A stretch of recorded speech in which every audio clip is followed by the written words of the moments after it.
गांव नूना माजरा स्थित महाराजा अग्रसेन अस्पताल परिसर में हादसे के दौरान जान गंवाने वाले प्लम्बर सुनील की मौत से परिजन व ग्रामीण आहत हैं। ग्रामीणों ने मृतक के परिवार को 1 करोड़ की आर्थिक सहायता, पत्नी को नौकरी दिलाने की मांग की है। फिलहाल शव का पोस्टमार्टम नहीं हो पाया है और परिजन अपनी मांग पर अड़े हैं। परिजनों का कहना है कि इस संबंध में उनकी दलाल खाप से भी बात चल रही है।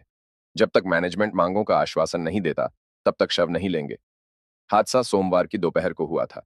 तब सीवर के मैनहोल के काम के दौरान 4 लोग बेहोश हुए थे, जिन्हें तुरंत अस्पताल में भर्ती कराया गया था।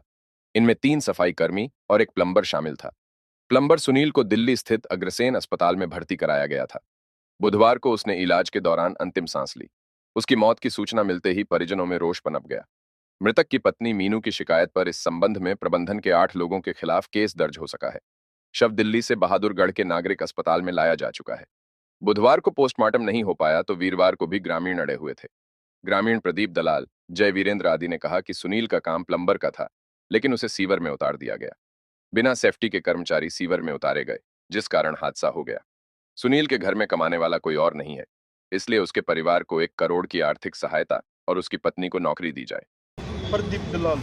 दलाल साहब, कैसे क्या हुआ था, क्या है? ये जी पिछले सुनील कुमार जो था, जिसकी उम्र लगभग 34-35 साल थी, ये पिछले 12 साल से अग्रसेन हॉस्पिटल में ड्यूटी करता था, जिसमें 7-8 साल दिल्ली की थी और 3-4 साल से यहाँ नूना माजरा करता था। ये सोमवार को इसका काम भी नहीं था, इसका काम प्लम्बर का था।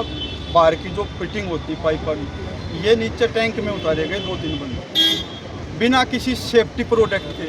इनको बेल्ट तक भी नहीं बांधी गई, ना कोई ऑक्सीजन का वो था, और करीबन आधा घंटा ये काम कर रहे थे जब बेहोश हो गए। बेहोश हो की हालत में यहाँ एडमिट हुए। पहला नूना माजरा इन्हें घंटा 2 घंटा रखे, उसके बाद दिल्ली वो भेज दिया।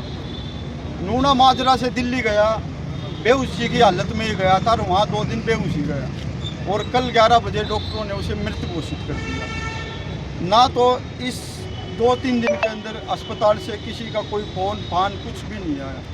और दूसरा, ये तो मीडिया में ये और फैला रहे हैं अब गड्ढे में पड़ गए। ये नहीं बताया किसी को हमने उतार रखे थे। तो कल इसको शाम में 5 बजे हम यहाँ लेके आए थे। यहाँ अब इस दोनों गांव इकट्ठे हुए हैं और हमारी यही मांग है, एक तो इसकी जो घरवाली है उसको नौकरी दी जाए, और 4-5 साल का लड़का जी कम से कम 1 करोड़ रुपये का मुआवजा अगर हॉस्पिटल देने का या हमें आश्वासन देगा या लिखित देगा तो हम पोस्टमार्टम करा के अंतिम संस्कार करेंगे। नहीं तो चाहे 2 दिन 4 दिन लग जाओ। और हमारी बात दलाल 84 में चल रही है, वे भी यहाँ बुला रहे हैं उनको।